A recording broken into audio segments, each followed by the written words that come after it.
Hello students, साक्षी coaching centre में आपका स्वागत है। और आज जो हम इस वीडियो में चर्चा करेंगे वो है बीए सेमेस्टर 1 का चैप्टर 1 भौगोलिक स्थिति, पर्यावरण, जन व प्रमुख संचार। तो इस वीडियो के 3-4 पार्ट बनेंगे। तो ये पहला पार्ट है और इस पहला पार्ट में हम लोग भारत की जो है भौगोलिक स्थिति उसके बारे में चर्चा करेंगे। ठीक है, तो ये जो चैप्टर है ये बीए पार्ट सेमेस्टर 1 या पार्ट 1 जिसको कहते हैं उसके लिए है। आशा करता हूँ कि ये वीडियो आपको अच्छा लगेगा। तो चलिए वीडियो को स्टार्ट करते हैं। जैसे यहाँ पे चैप्टर का नाम लिखा हुआ है भौगोलिक स्थिति, पर्यावरण, जन एवं प्रमुख संचार मार्ग। तो भारत की पहले भौगोलिक स्थिति की अगर बात करें यानी चैप्टर शुरुआत करें पढ़ने का, तो सबसे पहले आपको भारत की भौगोलिक स्थिति पता होना चाहिए। अच्छा, यहाँ पे जो है भारत की भौगोलिक स्थिति ज्योग्राफी में भी आप पढ़ते हैं, भूगोल का भी किताब में पढ़ते हैं, लेकिन वहाँ भूगोल के उद्देश्य से आप पढ़ते हैं। यहाँ पे आपको ऐतिहासिक दृष्टि से या उसके परिप्रेक्ष्य से आपको यहाँ पे पढ़ना है।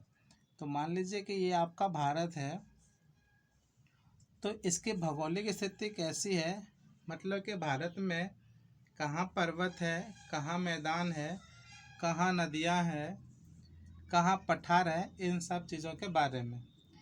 तो भारत की अगर भौगोलिक स्थिति की बात करें तो आपको पता होगा, आप क्लास 9 में पढ़े होंगे कि ये वाला जो यहाँ से यहाँ जो एरिया है, ये जो दिख रहा है यहाँ आपका हिमालय है ना। और ये हिमालय फिर ऐसे ऐसे करते करते ये बंगाल की खाड़ी में मिल गया है। बंगाल की खाड़ी में, यहाँ पे बंगाल की खाड़ी है, आपको पता होना चाहिए। और यहाँ पे नीचे क्या है, हिंद महासागर है, ये भी आप लोग को मालूम होगा। यहाँ हिंद महासागर, इधर क्या है आपका अरब सागर। ठीक है, तो भारत की भौगोलिक स्थिति जो है कुछ इस प्रकार की है कि पहले देखते हैं कि इसका साइड में क्या है, कि साइड में इसका बंगाल खाड़ी, हिंद महासागर नीचे में है, और इसका जो पश्चिम वाला भाग है, इस भाग को अगर बोले तो ये पूर्व भाग कहलाएगा। इस भाग को अगर बोले तो ये कौन सा भाग कहलाएगा, पश्चिम। इस भाग को बोले तो ये कहलाएगा आपका उत्तर, और ये जो भाग है आपका ये आपका कहलाएगा दक्षिण। ठीक है, तो धीरे धीरे सब आपको भी समझ में आ जाएगा कि भौगोलिक स्थिति किसे कहते हैं और क्या क्या पढ़ना है। तो ये आप भारत देख रहे हैं, तो भारत के जो है तीनों साइड क्या है, जल है। यहाँ बंगाल की खाड़ी है, यहाँ अरब सागर है, और यहाँ पे आपका हिंद महासागर है।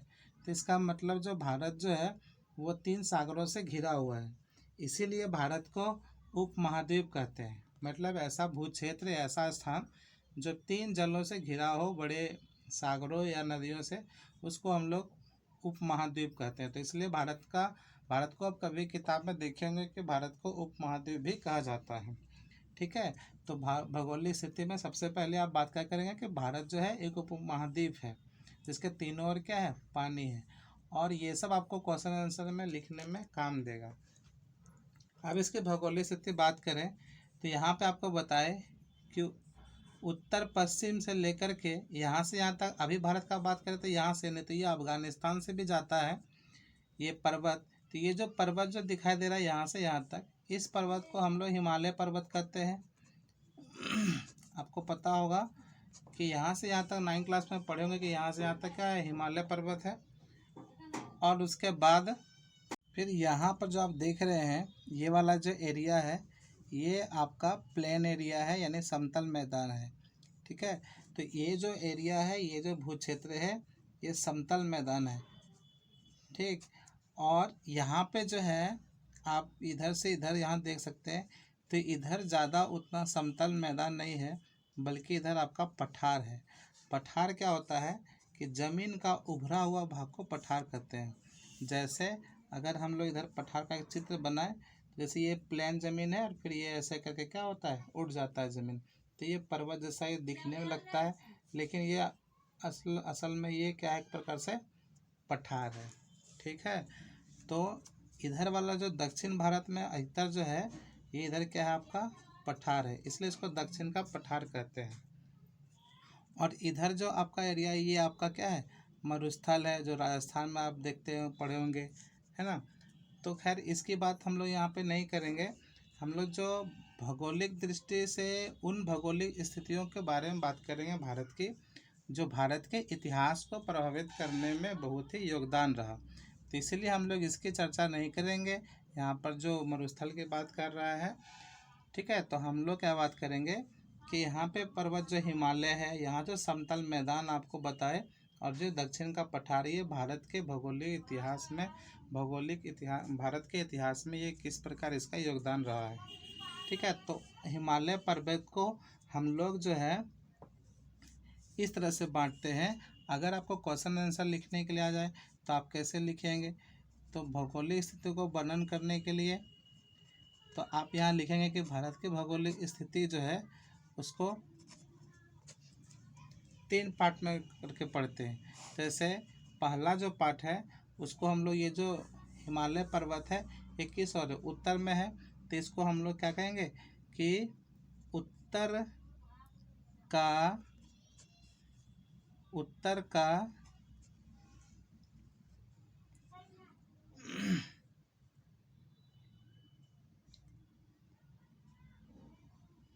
उत्तर का पर्वतीय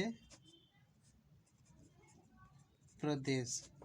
ठीक, दूसरी बात जो यहाँ पे जो बोले समतल मैदान, जो हम यहाँ पे बोले, तो ये वाला जो भाग है इसको बोलेंगे हम उत्तर का विशाल मैदान। ये आप बार बार बोलेंगे कि सर यहाँ उत्तर क्यों लिख रहे हैं, तो उत्तर हम इसलिए लिख रहे हैं क्योंकि ये देखिए पूर्व, ये उत्तर, ये पश्चिम और ये दक्षिण कहलाता है। तो इतना जो पार्ट है ये सब कहाँ आता है, आपका उत्तर में आता है। ठीक ना। तो उसके बाद जो तीसरा वाला जो पार्ट है उसको हम लोग क्या बोलेंगे, ये वाला भाग जो बोले पठार है, तो ये बोलेंगे कि दक्षिण का पठार। ठीक है, तो ये जो तीनों चीज़ है, ये जो भौगोलिक स्थिति है, उत्तर का पर्वतीय प्रदेश और उत्तर का विशाल मैदान और दक्षिण का पठार, ये हमारे इतिहास को कैसे, प्राचीन इतिहास को कैसे प्रभावित किए हैं, इसके बारे में हम लोग चर्चा करेंगे। और इन तीनों पॉइंट को रखते हुए हम लोग यहाँ के पर्यावरण, जन और प्रमुख संचार का भी चर्चा करेंगे। तो अगर इस तीनों पॉइंट को पढ़ लिया तो इसका मतलब ये चैप्टर हम लोग का क्या हो गया, ख़त्म हो गया। ठीक है, तो जैसे सबसे पहले हम लोग बात करते हैं उत्तर का पर्वतीय प्रदेश को। तो सबसे पहले इसका हम बात करते हैं। जैसे पहला पॉइंट अगर लिखेंगे कि इसका प्राचीन भारत में उत्तर पर्वतीय प्रदेश का भारतीय इतिहास पर क्या प्रभाव पड़ा, तो हम लोग जो है एक एक पॉइंट करके लिखते हैं। जैसे कि पहला जो हम लिखते हैं कि पर्वतीय प्रदेश का भारतीय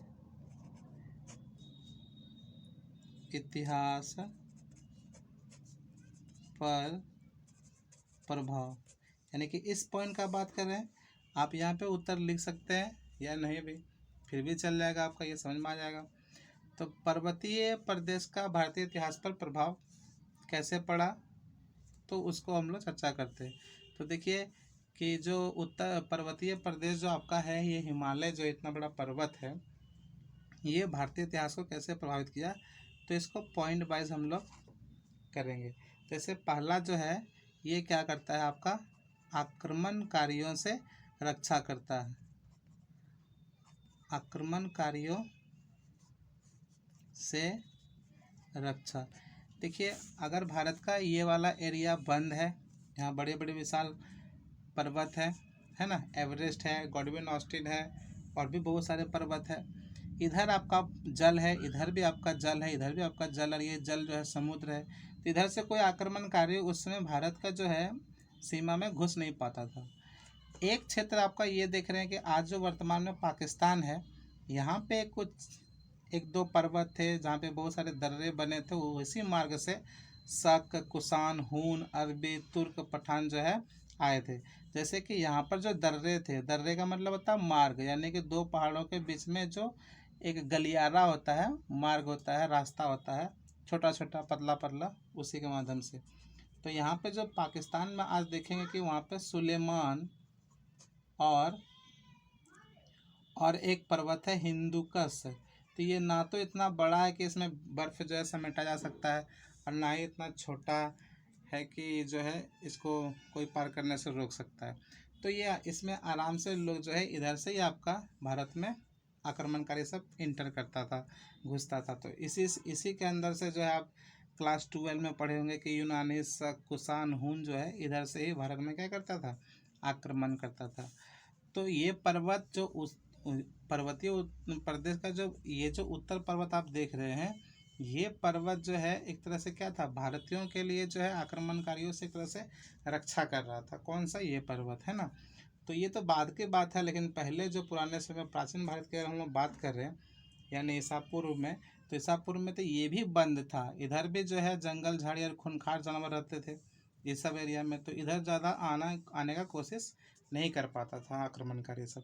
लेकिन जैसे जैसे समय बीतता गया तो फिर इधर से धीरे धीरे जो है आक्रमणकारी घुसने लगे। तो उसमें बताया कि शक कुषाण आदि सब जो है इधर से प्रवेश किया था। तो पहला जो है पर्वतीय प्रदेश का भारतीय इतिहास में प्रभाव जो है वो बहुत ज़्यादा है। सबसे पहले क्या करता था कि आक्रमणकारियों से रक्षा करता था। दूसरा पॉइंट में हम लोग बोल सकते हैं कि ये जो है आर्थिक लाभ भी हम लोग को प्रदान करता था। भारतीय को या भारत में रहने वाले लोगों को आर्थिक लाभ भी प्रदान करता था। अब बोलेंगे सर आर्थिक लाभ कैसे प्रदान करता था, तो आप इसको देखिए कि यहाँ पे जो हिमालय, इसमें बहुत सारे यहाँ से बर्फ़, हिमालय पर्वत में बर्फ़ जमी रहती है। वो पिघलने के बाद वो नदियों का रूप लेकर के बहुत सारे नदी जो है बंगाल के खाड़ी में मिलता है, जैसे गंगा हो गया, है ना। फिर इधर से तो यहाँ से बहुत सारी नदियाँ निकलती है। फिर नदियाँ के द्वारा जो है वो अलग अलग राज्यों में जाती है, फिर वहाँ मिट्टी को उपजाऊ करता है, और फिर उस उपजाऊ मिट्टी में हम लोग फसल उगाते हैं, या उस समय के लोग फसल उगाते थे। तो इससे क्या होता था, लोगों को आर्थिक लाभ भी पहुंचता था। तो आप इसको बना के लिख सकते हैं कि हिमालय पर्वत से निकलने वाली नदियां जो है उत्तरी मैदान की तरफ अनेक अनेक क्षेत्रों में बह करके बंगाल की खाड़ी, अरब सागर में मिलती थी। जिससे क्या होता था कि रास्तों में या राज्यों में मिट्टी जो है उपजाऊ बन जाता था, और फिर लोग वहाँ पे अपना जो है आजीविका चलाने के लिए, अपना जीवन निर्वाह करने के लिए फसल का उत्पादन उसमें करता था, और फिर उसको बेचता भी था, है ना। तो आर्थिक लाभ भी उसको क्या होता था। तीसरा हम लोग बात करेंगे कि अलग सभ्यता एवं संस्कृति। इस उत्तरीय पर्वत जो प्रदेश है, इस पर्वतों के कारण जो है भारत की जो सभ्यता है वो अलग, और उसकी संस्कृति भी अलग रही, है ना। दुनिया के बहुत सारे देश ऐसे जिसकी सभ्यता और संस्कृति बदल गई है, लेकिन भारत की सभ्यता और संस्कृति सबसे प्राचीन मानी जाती है। तो इसमें ज़्यादातर जो विदेशी जो लोग हैं वो इंटर नहीं कर पाए, है ना, और वो हमारे सभ्यता और संस्कृति को उस समय परिवर्तन नहीं कर पाए। हो सकता था अगर ये ना होता तो जैसे हम लोग का देश में बहुत सारे देश के लोग यहाँ पे शासन और आक्रमण करने के लिए आए थे, तो वो हो सकता था कि वो अपने संस्कृति और अपने धर्म के अनुसार, सभ्यता के अनुसार हम लोग को बदल सकते थे। लेकिन यही कारण था कि उत्तर पर्वतीय प्रदेश के कारण जो बहुत सारे ऐसे जो देश के लोग थे यहाँ पर भारत में इंटर नहीं कर पाए, इसलिए भारत का जो है एक अलग ही सभ्यता और संस्कृति बना हुआ है ना। और चौथा पॉइंट जो आप बात करेंगे तो वो भी इम्पोर्टेंट है। चौथा पॉइंट क्या है कि साइबेरिया की ठंडी तथा शुष्क पवनों से भारत की रक्षा। साइबेरिया की ठंडी तथा शुष्क पवनों से भारत की रक्षा। अब साइबेरिया का बात करें तो यहाँ पे देखिए भारत के ऊपर में जो चीन है, चीन से ऊपर रूस है, रूस के भी थोड़ा सा उधर आप जाइएगा तो वहीं पे आपका साइबेरिया है। तो साइबेरिया जो है वो समुद्र के किनारे है, तो वहाँ पर जो ठंड बहुत ज़्यादा होती है ना। ऐसा माना भी जाता है कि दुनिया का सबसे ज़्यादा जो ठंड होता है वो वहीं पे होता है, जहाँ पे मतलब वहाँ, ऐसा तो अंटार्कटिका है, लेकिन कहने का मतलब जहाँ लोग रहते हैं वहाँ सबसे ज़्यादा ठंड जो वो वहीं पे होता है, साइबेरिया। तो वहाँ की जो पवनें उठने वाली है, वहाँ से जो ठंडी जलवायु हवा जो है, जब वो भारत की ओर एंटर करती है तो ये हिमालय पर्वत जो है उसको क्या करती है, रोक लेती है। तो इसलिए हम लोग यहाँ कहते हैं कि साइबेरिया की जो ठंडी तथा शुष्क जो पवन है ना, वो उससे क्या करता है, भारत की रक्षा करता है। तो आप भारत के भौगोलिक स्थिति को वर्णन करें क्वेश्चन में पहला पॉइंट दे करके आप ये 4 पॉइंट लिख सकते हैं, और इस चारों पॉइंट को अपने अनुसार जो है इसको वर्णन कर सकते हैं, या किताब में आपका दिया हुआ कुछ वहाँ से भी आप मदद ले लीजिए। ठीक है, तो अगले वीडियो में हम लोग उत्तर का विशाल मैदान के बारे में बात करेंगे, और फिर उसके बाद दक्षिण का पठार के बारे में बात करेंगे। ठीक है, ये वीडियो आशा करता हूँ कि आपको अच्छा लगा होगा, और अगर अच्छा लगा तो आप लाइक कीजिए, सब्सक्राइब कीजिए, शेयर कीजिए, ताकि हमको भी मोटिवेशन मिले और मैं थोड़ा सा और आप लोगों को बढ़िया से पढ़ा सकूँ। धन्यवाद।